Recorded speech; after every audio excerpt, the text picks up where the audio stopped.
in on pimping out her children with a new Netflix show being pitched. We know Reports that Prince Harry is fearing for his kids as wife Meghan Markle gets... The most devastating moment in any parent's life isn't when they fail themselves. It's when they betray their own deeply held principles for their children.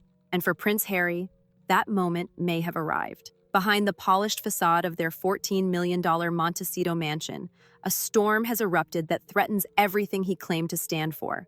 The man who fled Britain to protect his family from media intrusion now faces allegations that his wife pitched their children, Archie and Lilibet, as content for Netflix cameras. This isn't just another royal scandal. It's the collapse of Harry's entire moral framework. But it's not going to work, because breaking today, new revelations inside Netflix that the final... To understand the true stakes, we need to look beyond gossip. This isn't merely about a struggling Netflix deal or desperate attempts to save it. What we're witnessing is a collision between two incompatible worlds, monarchy and Hollywood, with two irreconcilable value systems. The monarchy's power comes from mystique, distance, and carefully controlled access. Hollywood demands exposure, authenticity, and constantly feeding the content beast. When Harry and Meghan signed their reported $100 million deal with Netflix in 2020, they weren't just accepting money. They were agreeing to Hollywood's fundamental law. You must reveal to remain relevant. Backing this flop for so long to the tune of so many tens of millions of dollars. Yes, Netflix, proud distributor of With Love Meghan, is only staying sweet with the Sussexes. For Harry especially, this contract created an impossible contradiction. His entire identity was built on protecting his family from the very exposure Netflix requires. The man who blamed media intrusion for his mother's death, who railed against photographers, who cited privacy concerns as a primary reason for leaving royal duties, suddenly found himself partnered with a content platform that measures success in views, engagement, and intimate access. Meghan Markle thought that she was being very clever by pimping out her children yet again on Labor Day in a stunt, a failed stunt to try and boost one of the biggest flops in entertainment history, With Love Meghan. The turning point came when industry commentator Dan Wootton broke his explosive report. According to Wootton, after a string of underwhelming projects, a documentary series that created more controversy than viewers, a polo project that failed to resonate, and a children's animation called Pearl that never made it past development, Meghan allegedly pitched a new direction to Netflix executives, content involving their children, Archie and Lilibet. Meghan thought With Love Meghan was a hit, but as it turns out, it wasn't. 100% has just crashed and burned on every level, not even making a single top 10 list in any of the countries where Netflix tracks this information. And so because of that, they need something. And the kids are it. The kids and the royal drama are it. That's the only... The timing was critical. Their latest project, reportedly titled With Love Meghan, had allegedly underperformed, failing to crack the platform's top 10 in any territory. With the reported $100 million deal hanging in the balance and Netflix executives growing impatient, the pressure to deliver compelling content had never been higher. But this wasn't just another business pivot. By allegedly suggesting their children as content subjects, a line was crossed that transformed the narrative. No longer was this simply about content creation struggles. It became a story about parental values, consistency, and the true price of Hollywood relevance. Felt the need for there to be a show that focuses on the truth about royal news rather than the propaganda being pushed by the Royal Rota out of London or the ludicrous Hollywood press operating out of Montecito. For Harry, who had repeatedly cited his children's privacy as non-negotiable, who had criticized his brother William for allowing even minimal royal photo opportunities of his children, the suggestion that his own kids might become Netflix content represented a catastrophic undermining of everything he claimed to stand for. The aftermath escalated rapidly as the story gained traction across multiple media outlets. Royal commentators who had long criticized the couple saw their suspicions validated. Social media erupted with commentary. Hashtags multiplied. The very tabloid ecosystem Harry had denounced now feasted on his apparent hypocrisy. Meghan Markle plans to go all in on pimping out. Inside the couple's California enclave, sources claimed Harry was devastated. This wasn't just another critical headline, it struck at the core of his self-image as protector and privacy advocate. According to these reports, Harry's reaction was visceral.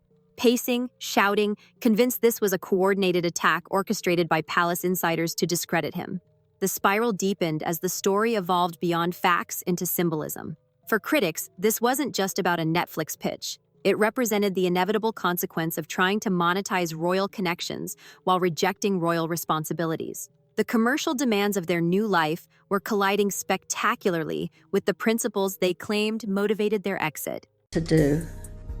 And the thing is, Angela, this is clearly taking a toll on William, who thought that he had finally moved away from all of. Meanwhile, Netflix executives reportedly found themselves in an uncomfortable position. The streaming giant had invested heavily in the Sussex brand, expecting content that would leverage their unique royal perspective. Yet the projects delivered had underperformed, and now the apparent consideration of using the children, the very subjects Harry had fiercely protected from media exposure, created both ethical questions and potential public relations challenges. The situation trapped Harry in a particularly cruel dilemma. If he supported using his children for content, he betrayed his core principles. If he refused, he jeopardized their Netflix partnership, one of the primary financial foundations of their post-royal life. Either choice threatened his carefully constructed narrative of principled independence. The controversy reached its peak when the institutional players entered the fray. Sources close to William and Kate reportedly expressed disbelief at the development. The contrast couldn't have been starker. While William and Kate carefully limited their children's public exposure to a few controlled appearances per year, their California relatives appeared to be considering turning family life into content. For William, this allegedly represented more than just poor judgment. It was a betrayal of the shared values they'd both inherited from Diana. Their mother's traumatic experiences with media intrusion had shaped both brothers, yet now Harry seemed willing to invite cameras into his children's world for commercial gain, the very thing he'd condemned the institution for allowing. King Charles's camp maintained public silence, but palace insiders suggested the monarch viewed the situation with a mixture of sadness and vindication. The contradictions in Harry and Meghan's position, demanding privacy while seeking public attention, criticizing media intrusion while partnering with content creators, had finally reached their logical breaking point. Dan Wootton, who broke the story, continued his coverage with renewed confidence. Each development seemed to strengthen his narrative. The Sussexes were failing in Hollywood, their Netflix deal was in jeopardy, and they were now considering crossing their own red lines to save it. Whether or not the children would actually appear in content became almost secondary to the devastating portrait of desperation the story painted. For Meghan, the situation reportedly demanded immediate damage control. Sources claim she dismissed the allegations as another smear campaign, a deliberate misinterpretation of discussions that were far more nuanced than reported. But the narrative had already taken hold, and attempts to clarify or deny only kept the story alive in news cycles. The cruel irony was inescapable. Harry had left Britain to protect his family from media scrutiny, only to find himself at the center of an even more intense spotlight, one that questioned not just his choices, but his fundamental integrity as a father and husband. As the dust settled, the clear winners and losers emerged from this reputational battlefield. The institution of the monarchy, so often on the defensive after Harry and Meghan's allegations, now enjoyed a position of comparative moral authority. William and Kate's careful, consistent approach to their children's privacy stood in sharp contrast to the contradictions now surrounding the Sussexes. Netflix executives found themselves in a no-win situation. Their investment in the Sussex brand had yielded limited returns, yet pushing for more intimate content risked association with exploitation narratives. Industry insiders suggested that regardless of whether children-focused content was ever seriously considered, the mere suggestion had created uncomfortable questions about the partnership's future. For Harry and Meghan, the cost was even higher. The contradiction between their stated values and their commercial imperatives had been thrown into stark relief. Their brand had been built on authenticity, moral clarity, and family-first principles. Now those very qualities were being questioned. The financial stakes amplified the crisis. Their independence from the royal family depended on successful commercial ventures. With Spotify having already ended their partnership and reports suggesting Netflix was dissatisfied with performance, the pressure to deliver compelling content had never been greater. Yet every move toward more revealing, intimate content pushed them further from Harry's stated privacy principles. Perhaps most damaging was the impact on Harry's personal narrative. His identity had been reconstructed around being the principled royal who chose family over institution. The suggestion that commercial pressures might now be influencing family decisions undermined that carefully crafted story. The prince who left to protect his family now faced accusations of exploiting them. The brutal lesson emerged. You cannot simultaneously maintain royal mystique and feed the content demands of Hollywood. These systems operate on fundamentally different principles. The monarchy thrives on distance and controlled access. Hollywood requires constant revealing, authentic connection, and fresh content. The Sussexes were attempting the impossible, remaining royal enough to be interesting while becoming accessible enough to be marketable. The implications of this conflict extend far beyond one couple's Netflix deal. It reveals a fundamental truth about modern public life. Privacy is not just a personal preference, but a strategic resource, one that can be depleted for commercial gain but never replenished. For future royals considering independent commercial paths, the Sussex experience offers a cautionary tale. The very qualities that make royal connections valuable in the marketplace, exclusivity, mystery, the promise of inside access, are diminished with each revelation, each project, each glimpse behind the curtain. It's a finite resource being consumed for ongoing revenue needs. Media strategists observed that Harry and Meghan had inadvertently created the perfect trap for themselves. By making privacy concerns so central to their departure narrative, they established a standard by which every subsequent action would be judged. Any content revealing their personal lives, no matter how controlled or intentional, could be framed as hypocritical. For Netflix and other content platforms, the situation highlights the challenges of partnering with high-profile figures whose value is tied to selective revelation. The audience wants authenticity and access, but when those elements conflict with a partner's stated values, the resulting dissonance damages both parties. Industry experts predict this tension will reshape how streaming platforms approach deals with public figures. The Sussex experience demonstrates that visibility requirements must be explicitly negotiated upfront, with clear boundaries established before contracts are signed. The days of vague promises about compelling content without specific commitments are ending. For the monarchy, the episode reinforces the wisdom of their traditional approach: limited, carefully controlled access that maintains mystique while satisfying public interest. William and Kate's disciplined management of their children's public appearances, a few photographs annually, rare video moments, always on their terms, suddenly looks less old-fashioned and more strategically sound.